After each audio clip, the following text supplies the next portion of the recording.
Este día, dar gracias a Dios porque estamos reunidos, porque tenemos la posibilidad de escuchar una palabra que nos edifique, que nos fortalezca.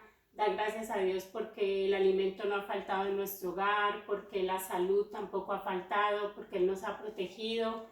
Hemos puesto una alabanza al principio y me gustaba porque decía que Él nos protege, era como una oración donde Él nos protege, donde Él nos da todo, su gracia, su favor, y esos amenes que se cantaba y se coreaba es lo que nosotros tenemos que dar cada día, esas gracias por esa misericordia infinita de Dios para nuestra vida.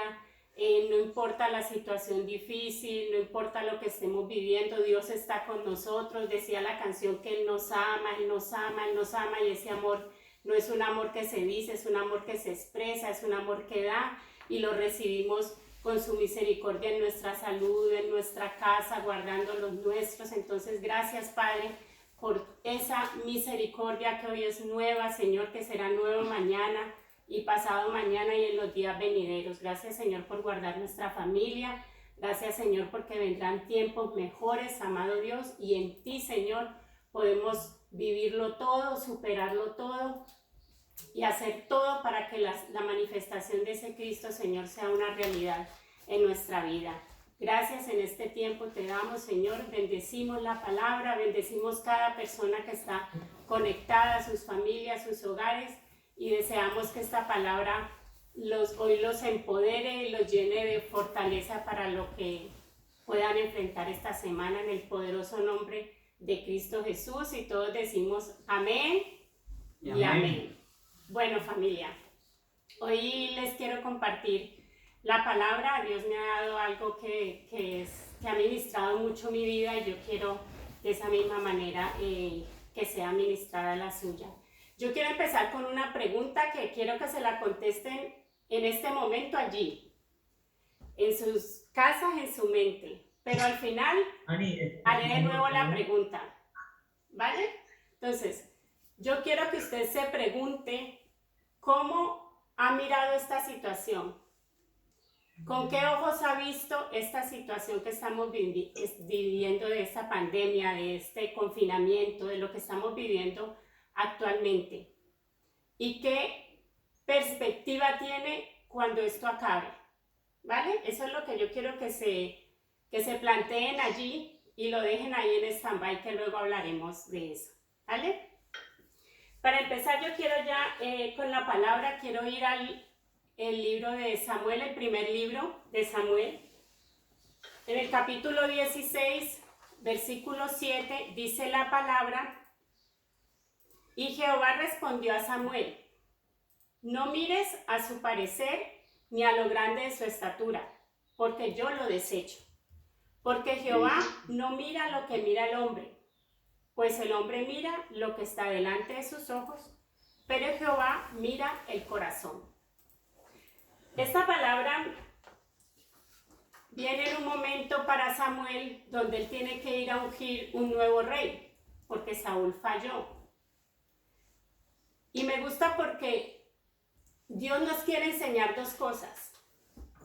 La primera es que nuestra visión es limitada. O sea, todo ser humano tiene unos ojos que le permiten ver hasta cierto punto. Nuestra visión es limitada. Nosotros vemos conforme lo que está delante, conforme a las circunstancias, conforme a las situaciones, y eso mueve nuestras emociones, eso mueve nuestros sentimientos, y eso es lo que hace que reaccionemos a esas situaciones. También hay otro factor, que son esas ideas preconcebidas que tenemos cuando miramos algo, o cuando conocemos algo, o cuando conocemos a alguien. Son esas ideas preconcebidas, esos paradigmas que tenemos en nuestra mente, que también nos hace reaccionar a una situación. Mire que Samuel, cuando fue a ungir al rey, él buscaba entre su idea preconcebida otro Saúl, porque Saúl era grande, era de buena estatura, era de buen parecer, dice la palabra. Y él estaba buscando esa misma figura. porque cuando le presentan el primer hijo, él dice, uy, este es grande, es como lo que yo conozco. Pero Dios le dice que no, porque Dios no va a actuar de la misma manera en las situaciones. Dios se va a mover de una manera diferente y usted tiene que estar abierto a lo que Dios va a hacer, porque Él no se equivoca. Entonces, Samuel iba con esa idea preconcebida. ¿Por qué? Porque tenemos una limitación en mirar, en visionar, en perspectiva de las cosas y de la gente. Pero Dios le dice no, porque es que yo ya he elegido, porque yo ya he escogido, me he hecho ya un rey, ya me he provisto un rey. O sea, Saúl no era la voluntad de Dios, pero David fue la voluntad de Dios.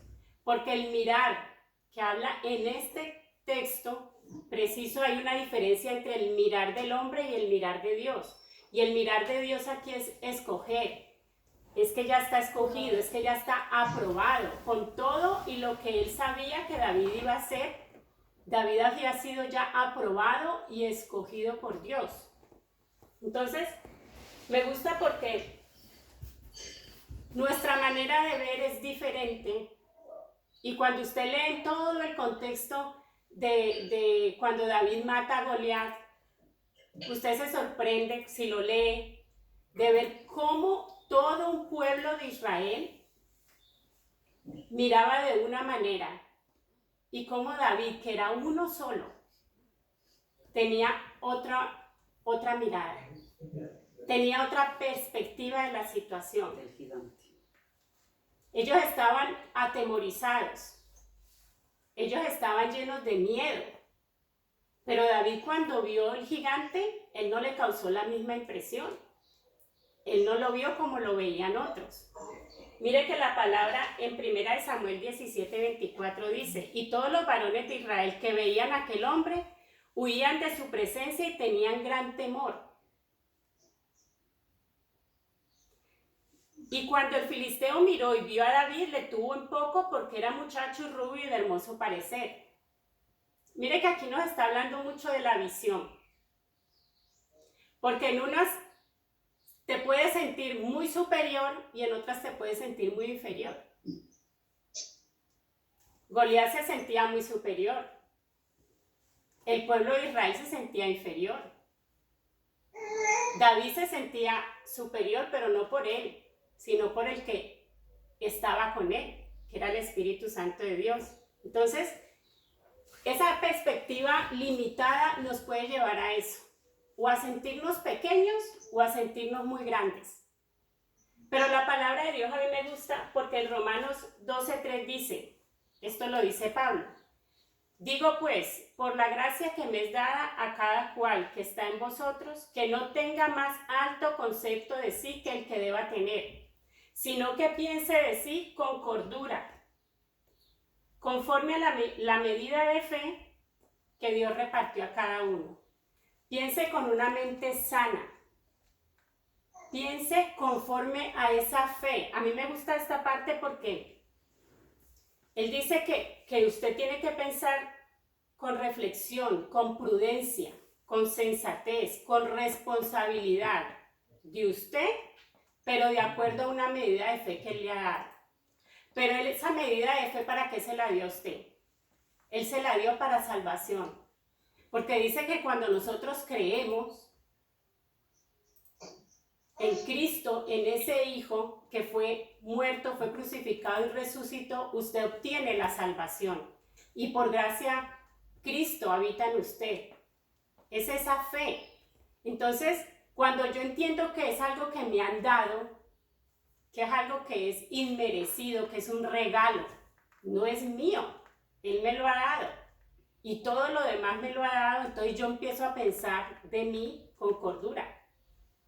No sintiéndome lo peor, pero sintiendo que Dios me ha dado sin merecer esa salvación. Me ha dado sin merecer su gracia. Me ha dado sin merecer esa bendición. Entonces, allí es cuando yo con cordura, 12:3. Con cordura yo pienso de mí. no más, no menos, sino conforme a lo que Dios a mí me ha dado, ¿vale? Entonces, cuando yo tengo claro eso, yo no caigo en orgullo. Y mi visión es conforme a lo que Dios me ha dado a mí. Pero hay otra parte de este versículo que nos enseña, y es que la manera de Dios es diferente a la nuestra. Porque Él no mira con ojos naturales como nosotros. Dice que Él mira el corazón, porque Dios es el que escudriña la mente. Él es el que aprueba el corazón para dar a cada uno según y conforme a sus obras, según lo que usted ha caminado y conforme a las obras y el fruto que usted ha dado. Pero Él quiere que nosotros miremos desde su perspectiva, que miremos con sus ojos, no conforme a las circunstancias ni a lo que vemos con nuestros ojos naturales, sino lo que conocemos de Él. Escúcheme bien, es el conocimiento de Él en que nosotros basamos y miramos las circunstancias, las personas, la enfermedad, todo lo que nos pueda pasar. Es conforme a lo que conocemos de Dios, no de nosotros, no de las circunstancias, no de las personas. Es lo que conocemos de Dios. Por eso Él dice en Efesios 1:18, alumbrando los ojos de vuestro entendimiento para que sepáis, eso es conocimiento, cuál es la esperanza a que os ha llamado, eso se llama propósito, y cuáles las riquezas de la gloria, Efesios 1:18, y cuáles las riquezas de la gloria de su herencia en los santos, y cuál la superinminente grandeza de su poder para con nosotros los que creemos, según la operación del poder de su fuerza. Mire que aquí estamos hablando del conocimiento, no estamos hablando de la situación, el conocimiento de Dios, no de las personas que nos rodean, sino el Cristo que habita a esa persona o que no le habita. Pero yo baso mi mirada en lo que yo tengo de Cristo y conozco de Cristo en mi vida. Entonces, esa tiene que ser nuestra perspectiva para mirar las cosas. Mire que perspectiva quiere decir para ver a través de. Ver a través de. Eso supone que uno es como contemplar el mundo desde otro punto de vista. Desde un solo punto de vista, desde un ojo único. Y ese ojo único tiene que ser Cristo. Porque mire, cuando uno es niño, yo le voy a poner un ejemplo. Las perspectivas pueden cambiar durante toda su vida, como usted vea las cosas. Yo cuando fui por primera vez al parque donde yo jugaba de niña, ya adulta, yo vi las cosas tan pequeñas, yo ese tobogán donde yo me tiraba que me parecía interminable, yo lo vi pequeño. Pero cuando yo estaba pequeña yo lo veía grandísimo. ¿Por qué? Porque estaba pequeña. O sea, mi crecimiento físico me hizo cambiar la perspectiva de lo que yo veía antes. Y así mismo es la palabra, así mismo es la parte espiritual. A medida que yo crezco, mi perspectiva tiene que cambiar. Un niño no enfrenta una situación igual que un adolescente o un adulto. ¿Por qué? Porque también hay experiencias que nos han ayudado a valorar las situaciones de otra manera, que nos han edificado, que nos han hecho crecer. Entonces esa perspectiva puede cambiar. ¿Y cómo cambia nuestra perspectiva? Adquiriendo ese conocimiento, esas experiencias. David, ¿por qué tuvo la perspectiva que tuvo? Porque luchó con un león y luchó con un oso. Y en ella venció. Y no venció por lo que él era. Él venció porque cuando él fue ungido, el Espíritu Santo de Dios nunca lo dejó. Y eso él lo capacitó para ver las situaciones diferentes y para ver que todo lo que él enfrentaba no lo enfrentaba en él, sino en ese espíritu que estaba con él. Entonces, así mismo somos nosotros. La batalla de David, su última batalla no fue Goliat. Allí no le podemos decir y comieron perdices y vivieron felices. Él empezó con luchas y batallas.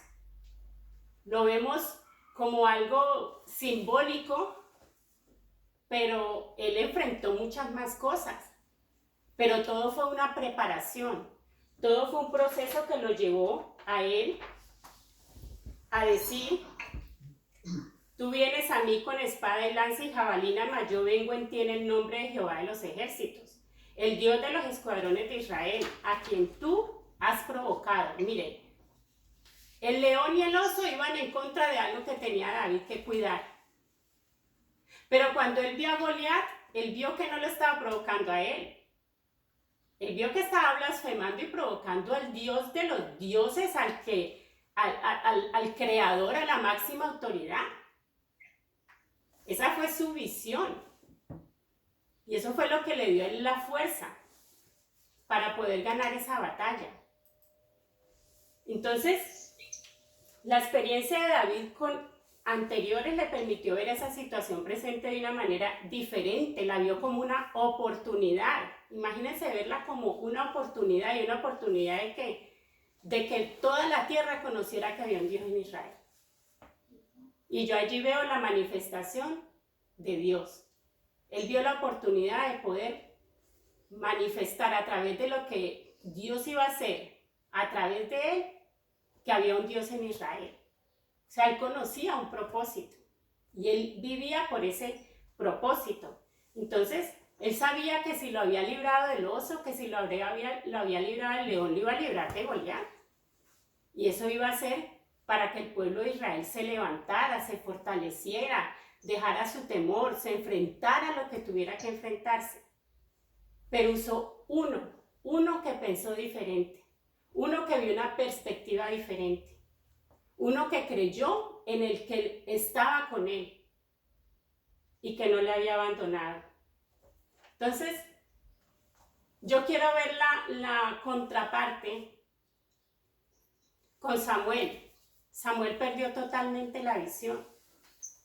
Samuel se detuvo, se paralizó ante un rey que no quiso obedecer. Y lloró, porque decía que cuando Dios le habló, él lloraba todavía por Saúl. Y eso no le permitió avanzar. Él perdió la perspectiva. Entonces, usted y yo no podemos perder eso. Usted y yo sabemos cuál es el propósito y por qué Dios nos ha traído hasta aquí. Mire, yo le voy a decir, ¿sabe cuál es la manera en que usted va a enfrentar esta pandemia sin miedo? Va a ser fortaleciendo su sistema inmunológico. Ahí está la clave. Y usted y yo hoy estamos fortaleciendo nuestro sistema inmunológico. Usted y yo nos estamos alimentando hoy de una palabra y estamos comiendo a Cristo para que ese ejército que tenemos por dentro sea el que salga en una situación determinada y se enfrente a lo que se tenga que enfrentar. Esta pandemia la tenemos que hacer así. Los que tienen que pelearse son nuestros anticuerpos y todo lo que tenemos dentro para que si el virus nos pasa por enfrente y si entra, diga, bueno, aquí yo no puedo hacer nada. Pues así mismo es en lo espiritual. Usted y yo nos tenemos que fortalecer en Cristo para que nuestra perspectiva cambie ante esta situación y ante las que vengan. Porque hoy es una pandemia, mañana no sabemos qué va a ser. Pero si usted y yo vamos a estar atemorizados, con miedo de todo lo que nos sobrevenga, pues no vamos a avanzar y no vamos a poder cumplir propósito. Entonces, debemos mirar cada situación, cada persona, cada circunstancia con la perspectiva de Dios. Pero es de acuerdo a ese conocimiento que tenemos de Cristo. Usted y yo nos tenemos que alimentar de Cristo, de la palabra, ver cómo Dios obró en personas, en pueblos enteros, en naciones enteras, cómo estuvo con ellos y no los abandonó, no los dejó, los protegió. Entonces, de esa misma manera usted tiene que creer que Él está con usted en esta situación. Su misericordia, su gracia inmerecida, su poder, su cuidado, su propósito se cumple en nosotros. Aunque estemos pasando por esto hoy. Pero eso es una realidad y usted lo tiene que entender y lo tiene que creer. Usted y yo decidimos, si tenemos esa perspectiva de muchos como el pueblo de Israel, usted decide si es de ese pueblo de Israel atemorizado o si es como David, uno solo, que creyó que podría y que avanzaría. Usted y yo nos llenamos de información pesimista, porque las noticias no dan sino eso es lo único que llama la atención, las catástrofes, lo pesimista, esas son las noticias. Entonces usted y yo nos llenamos de que cuántos hay infectados, cuántos han muerto. Miren los que han salido, que han salido ya de la UCI, miren los que ya se han sanado, miren aquellos que no se han contagiado, o sea, miren las cosas desde otra perspectiva. Mire su situación desde lo que Dios le ha dado, no desde lo que pueda atacarle. Porque lo que usted tiene dentro es, la palabra de Dios dice, más poderoso es lo que hay en usted que lo que hay fuera. Entonces usted tiene que empezar a creer de esa manera. Lo que está operando en nosotros es el poder mismo de Dios, así como lo leíamos en Efesios, que es por esa superinminente grandeza de poder para con nosotros los que creemos. Si usted cree, esa superinminencia de poder y grandeza, ese poder, esa fuerza opera en usted a través de ese Cristo que le habita. Entonces, familia, es un tiempo que usted reflexione y vuelvo a la pregunta del principio. ¿Con qué ojos miró usted esa situación? ¿Con qué ojos las está mirando? Pero ahora que usted ha escuchado esta palabra, ¿cómo las va a mirar? ¿Cómo va a enfrentar las cosas futuras? ¿Qué va a hacer? Porque aquí se trata de moverse, aquí se trata de hacer. No se trata de esperar, no se trata de quedarse paralizado, sino de avanzar. Entonces yo quiero escucharle, familia, yo quiero escuchar a las personas que no conocemos, primeramente, de su experiencia, de